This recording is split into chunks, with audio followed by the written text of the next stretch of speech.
Welcome to Bible, Bravery, and Bullshit. Sorry, Mom, with Pastor Dan Miner, the unapologetic podcast for those tearing down old beliefs, choosing deconstruction, or those who have walked away from traditional faith. If you're questioning, evolving, or just plain fed up with the modern Christian machine, you're in the right place. Hey, you might laugh, cry, maybe get pissed off, or who knows, get inspired to keep up the good fight. You can follow me or Harvest Church on TikTok, Instagram, or Facebook to get connected. The links are in the description of this podcast. Here we go. We're back with Bible, Bravery, and Bullshit. I'm Dan Miner, and today I want to talk to you about something that might sound a little controversial, might get your feathers in a ruffle. Is that what they say? Might have you grabbing the pitchforks and coming for me. The idea here today for this quick little 8-minute or so podcast, we usually like to keep them so that you can listen on your drive to work, is what if heaven is not the point or the only point? Now, just relax for a second. I'm not saying heaven doesn't exist. I'm not saying there isn't an afterlife. I think the truth is none of us know exactly what that looks like anyway. What I'm saying is that a lot of us inherit a version of Christianity that treats life like an escape room.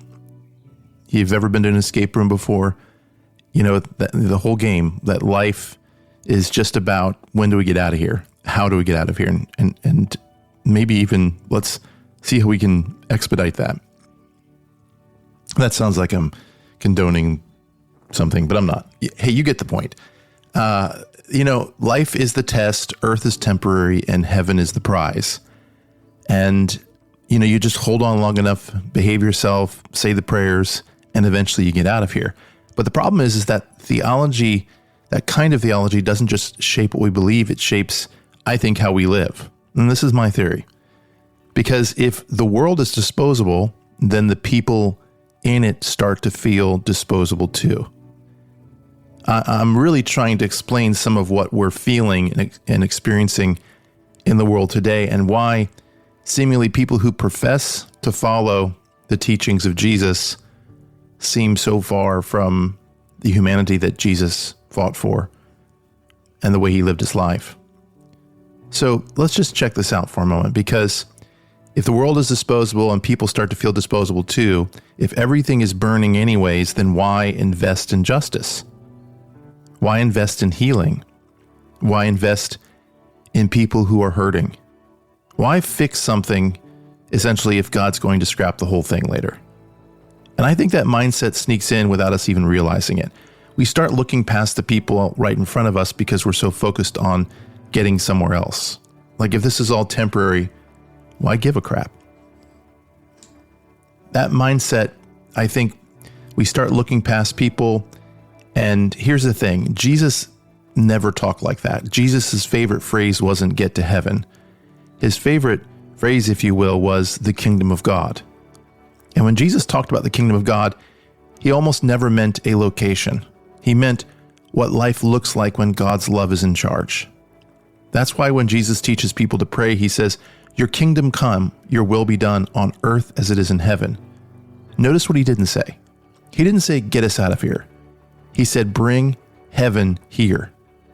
And a lot of people have taken this in this whole kingdom movement and thought it was about, people flopping on the floor, doing weird stuff, blowing the shofar. I don't know.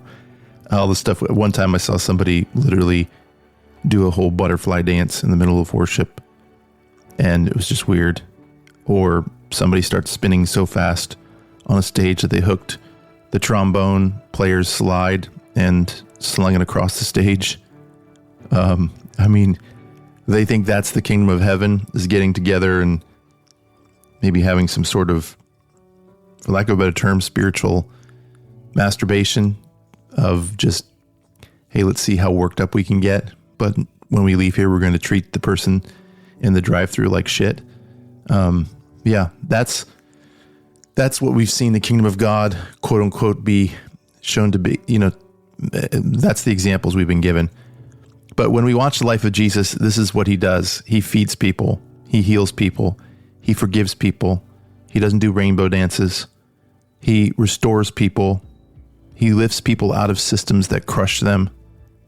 He doesn't say, hang in there heaven is coming. He said, let's start changing things right now. And honestly, I saw something this week that drove that point home for me. I was driving down the road with my daughter. It was actually a couple weeks ago when I saw a car drifting towards an intersection. And this guy was having a seizure. His car was rolling forward. There's traffic everywhere. And I couldn't believe how many cars were just driving by him as this guy headed for an intersection that had cars crossing it at 40, 45 miles an hour. You know, like people were just like, nope, that's not my problem. And I really believe that that's the way a lot of people are doing life. Like, that doesn't affect me. It's not my problem. People are getting, shot in the street, or their families are being divided, or people are being sent off to a war, or whatever it might be. And it's like, well, it's not my problem. It doesn't affect me. Or, a queer person's being treated horribly in a school system, whatever it might be. It's like, it doesn't affect me. No big deal. So, I won't get into the whole story, but I had to do something and stop the car and get in the window and all that. And that thing stuck with me afterward. It wasn't just the adrenaline. It was how easy it was for people to disconnect. And I'm not saying that everyone needs to punch their way through car windows to show that they care, but it made me think about something. If we really believe that the world doesn't matter, if we really believe the whole point is escaping to heaven, it becomes easier to look at the suffering and think, well, somebody else will deal with that. But man, Jesus never let people do that. The whole arc of the gospel is about restoration. It's really about getting involved in the process of change. Even the Bible's Bible's final vision in Revelation doesn't show people escaping earth. It actually shows God coming down.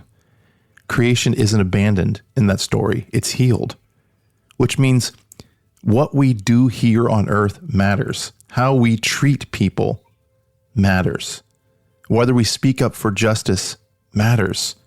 Whether we show up for the hurting matters. And right now in our world, there are a lot of people suffering while the church sits back and debates theology.